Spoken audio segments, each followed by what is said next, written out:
talk about. There are not many people of the generation that remember it. The right honourable gentleman served with distinction in the last war. I never killed anyone, but I wore uniform. But I was in London in the Blitz in 1940, living in the Millbank Tower where I was born. Some different ideas have come in since.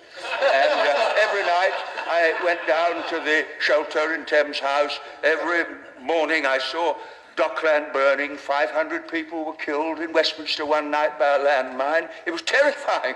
Aren't Arabs terrified? Aren't Iraqis terrified? Don't Arab and Iraqi women weep when their children die? Doesn't bombing strengthen their determination? What fools we are to live in a generation for which war is a computer game for our children and just an interesting little Channel 4 news item.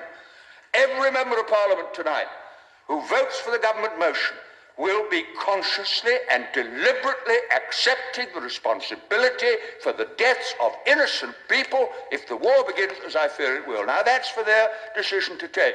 But this is a quite unique debate in my parliamentary experience where we're asked to share responsibility for a decision we won't really be taking with consequences for people who have no part to play in the brutality of the regime which we are dealing with. And I finish with this. On October the 24th, 1945, and the former Prime Minister from Bexley Old Sidcup will remember it, the United Nations Charter was passed.